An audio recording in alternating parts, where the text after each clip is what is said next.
पुल ढहा और सैकड़ों लोग काल के गाल में समा गए। घटना इतनी दर्दनाक थी कि तस्वीरें आपको विचलित कर सकती हैं। गुजरात के मोरबी जिले में जो पुल गिरा वो एक सस्पेंशन ब्रिज था। सवाल ये है कि आखिर कैसे गिरा ये पुल, और उससे भी बड़ा सवाल ये है कि क्या सस्पेंशन ब्रिज सुरक्षित है। सवाल और भी कई हैं। टेक क्लास में आज आपको सारे सवालों का जवाब मिलेगा। हम समझेंगे कि क्या है सस्पेंशन ब्रिज, इस ब्रिज को किस तकनीक से बनाया जाता है, ये पारंपरिक पुलों से किस तरह से अलग है, और औसतन एक सस्पेंशन ब्रिज कितना बोझ सह सकता है। इन सारे सवालों का जवाब मिलेगा आज आपको टेक क्लास में। सस्पेंशन ब्रिज की शुरुआत 1800 के दशक में हुई, जब 1801 में पहली बार अमेरिका में लोहे की चेन से बना पहला सस्पेंशन ब्रिज।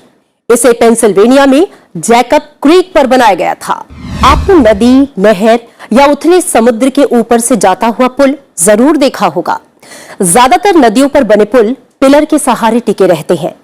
पिलर वाले पुल बनाने के लिए पानी की गति, गहराई, पानी के नीचे की मिट्टी का प्रकार, पुल पर पड़ने वाला औसत भार, इन सारी चीजों को ध्यान में रखा जाता है। लेकिन कुछ पुल पिलर की जगह केबल यानी कि तारों के सहारे बनाए जाते हैं। ऐसे पुलों को सस्पेंशन ब्रिज कहा जाता है। सस्पेंशन ब्रिज में कंक्रीट या लोहे के 2 टावर वाटर बॉडी के दोनों किनारों पर लगाए जाते हैं, और इस ब्रिज में deck, tower, tension wire, foundation और केबल अहम है। अब ये डेक क्या है? डेक पुल के आखिरी हिस्से को कहते हैं। ये जमीन या पहाड़ी में अंदर तक होते हैं, और इस डेक को टावर के पहले लगाया जाता है, जो पुल को आधार देता है। टावर के जरिए टेंशन दोनों किनारों को जोड़ता है।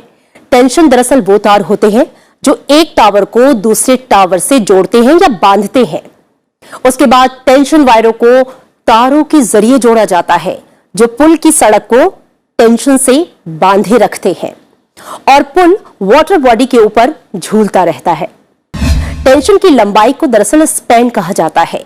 स्पैन जितना लंबा होगा, पुल में उतना ही लचीलापन होगा।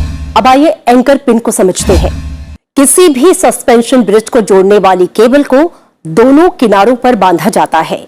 इसके लिए पुल के दोनों किनारों पर पक्के फाउंडेशन बनाकर उनमें लोहे के मजबूत हुक लगाए जाते हैं। ब्रिज की केबल इन्हीं हुक से जुड़ी होती है, और जरूरत के मुताबिक इन्हें कसा या ढीला किया जा सकता है। यही हुक्स एंकर पिन कहलाते हैं। सस्पेंशन ब्रिज कितना सुरक्षित है, ये बात ब्रिज के ओवरहेड केबल की मजबूती पर निर्भर करती है, और इसके लिए सस्पेंशन ब्रिज की भार, क्षमता और क्वालिटी ऑफ कंस्ट्रक्शन को समझना बेहद जरूरी है। सवाल यह है कि ऐसे पुलों पर एक बार में कितने लोग चढ़ सकते हैं। दरअसल ये स्पैन की लंबाई पर निर्भर करता है। सस्पेंशन केबल को बढ़ाकर इसकी कैपेसिटी को बढ़ाया जा सकता है, लेकिन इसके लिए स्ट्रक्चरल डिजाइन में बदलाव करना होगा। भारत में कई वाटर बॉडीज पर सस्पेंशन ब्रिज बनाए गए हैं। पर्यटन के लिहाज से ये काफी अहम होते हैं।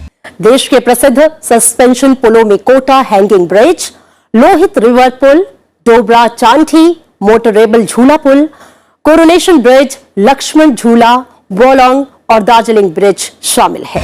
सस्पेंशन ब्रिज पर्यटन और परिवहन के लिहाज से बेहतर और टिकाऊ जरिया है, खासतौर पर दूर दराज के इलाकों, जंगलों और पहाड़ों में, जहां पारंपरिक पुलों की तुलना में उन्हें बनाना ज्यादा आसान है और किफायती भी।